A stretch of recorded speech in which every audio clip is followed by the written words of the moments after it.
Assalamualaikum warahmatullahi wabarakatuh. Salam sejahtera buat kita semua dimanapun kita berada.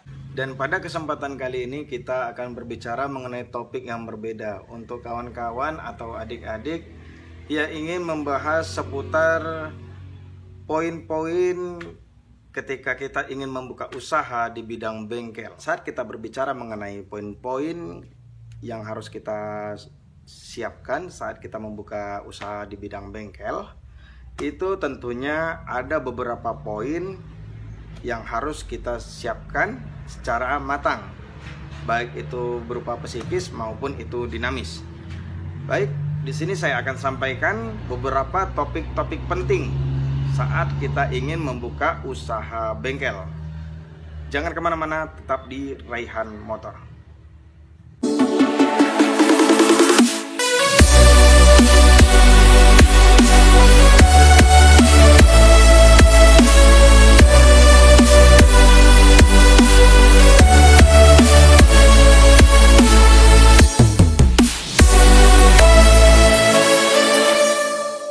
Ketika kita berbicara mengenai poin-poin ingin membuka usaha bengkel, ada beberapa poin yang kita harus persiapkan secara matang dan terperinci. Sebagai poin pertama yaitu tentunya niat ya kawan-kawan ya.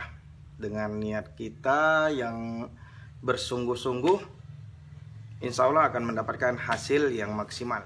Sebagai poin yang kedua yaitu lokasi yang strategis. Yang dimaksud di sini lokasi strategis bukan berarti bangunan yang sangat luas atau mungkin parkiran yang sangat lebar gitu ya kawan-kawan ya.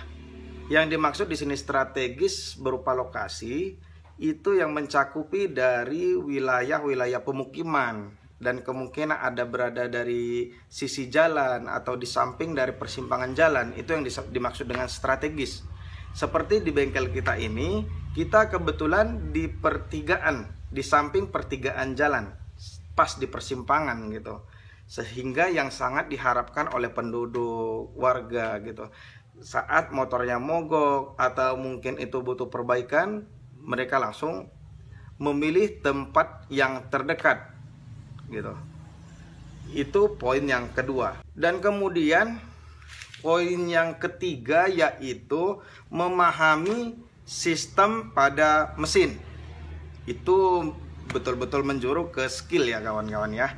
Jadi sedalam apa kita dalam mengatasi masalah, menganalisa masalah, bahkan perbaikan, atau mungkin itu trik tanpa mengganti onderdil atau part yang sudah rusak tadi, sehingga kita dapat memperbaiki, itu sebagai nilai plus gitu, sebagai pekerja atau sebagai mekanik yang diandalkan oleh warga-warga setempat. Ketika kita berbicara mengenai sistem kerja pada kendaraan, tentunya kita diadu dari segi skill serta pengalaman.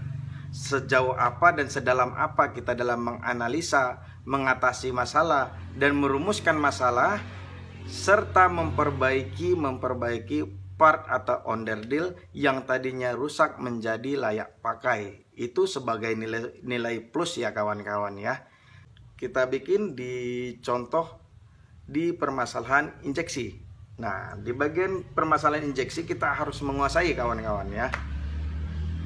Salah satu pendorong si calon pelanggan kita akan masuk ke bengkel kita merupakan kelayakan kita atau mampukah kita menguasai dari keseluruhan jenis permasalahan injeksi, baik itu dari jenis motor yang matic hingga sport, dari berbagai tipe dan jenis-jenisnya. Itu sangat-sangat diharapkan oleh calon pelanggan. Jadi injeksi merupakan salah satu daya tarik ya kawan-kawan ya. Sebagus apa kita gitu menganalisa serta memperbaiki sistem injeksi. Itu merupakan daya tarik salah satu usaha bengkel. Contoh yang ketiga yaitu di seputar mesin. Ketika kita berbicara mengenai mesin, justru kita akan berbicara mengenai bahasa teknis ya kawan-kawan ya. Saat kita berbicara bahasa teknis ini, mungkin itu mengenai ukuran atau mungkin itu sifat-sifat dari mesin, kita harus ketahui itu secara terperinci. Saya kasih contohnya pada mesinnya itu, misalkan ketika motor si calon pelanggan kita asapnya tiba-tiba hitam atau mungkin tiba-tiba putih. Ketika mungkin tiba-tiba asap putih, itu bisa jadi dua kerusakan, yaitu misalkan ring piston atau mungkin kebocoran pada seal clamp, hanya dua saja.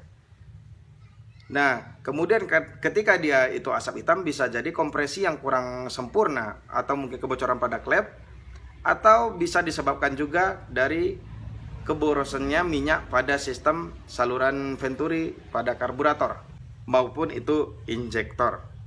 Dan saya berikan satu contoh. Ketika motor pelanggan kita masuk dengan keadaan mogok, tentunya si pemilik motor dengan 1000 pertanyaan, apakah yang terjadi pada motor saya tentunya. Bukan begitu? Nah, tentunya kita mencari jawaban atau rumusan masalah yang tepat sesuai dengan analisa kita. Nah, misalkan saya kasih contoh, ketika motor pelanggan itu mogok, tentunya kita pengecekan kompresi, minyak lancar, serta pengapian lancar. Nah, itu merupakan topik yang harus kita kuasai pertama. Tapi pada umumnya, kawan-kawan, saya kasih 4 rumus.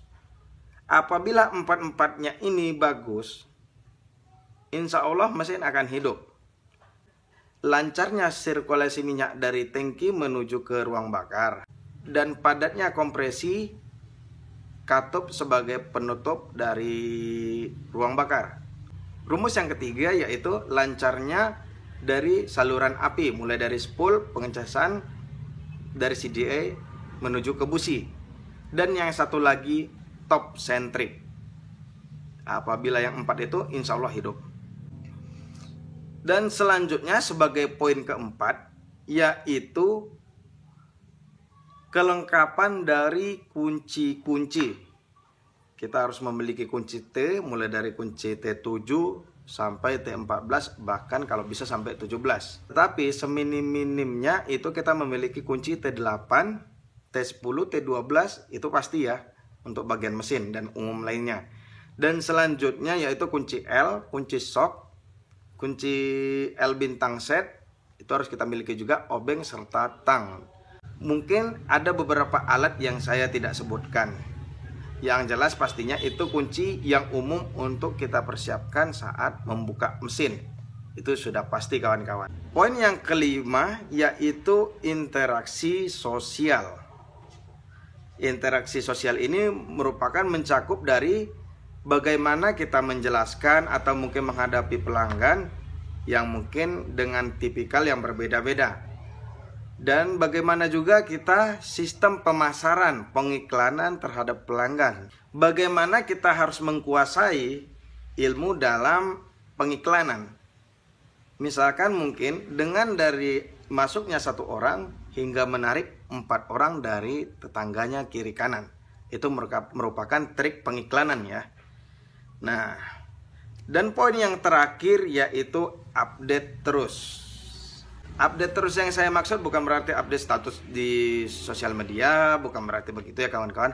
Tapi seandainya update status di sosial media seputar mesin, monggo tidak masalah. Namun update terus yang saya maksud di sini merupakan kita tetap mengasah ilmu kita, bagaimana mungkin dengan part itu, bagaimana itu mungkin kita menguasai di mana pembelanjaan yang bagus atau merek-merek apa yang bagus, serta kita harus menghafal kode-kode dari persamaan barang, substitusi onderdil, itu harus kita kuasai secara matang.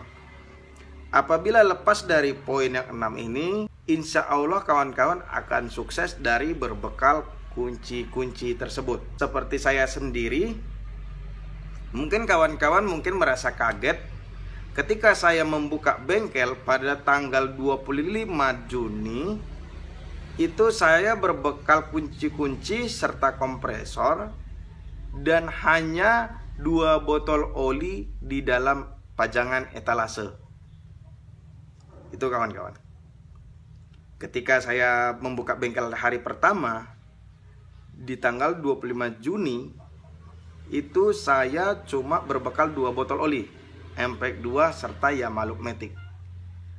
Namun dengan niat saya yang keras, tekad saya yang kuat, insya Allah saya berkembang dengan skill dan kunci-kunci saya. Dan alhamdulillah sampai hari ini kita masih dipercayakan oleh masyarakat, penduduk di sekitar kita. Masih diberikan kepercayaan maksudnya ya. Nah, itu kawan-kawan. Semoga pembahasan saya sangat membantu kawan-kawan yang ingin berpeluang untuk membuka usaha bengkel. Baik, saya owner Rehan Motor, pamit undur diri. Saya akhiri. Assalamualaikum warahmatullahi wabarakatuh.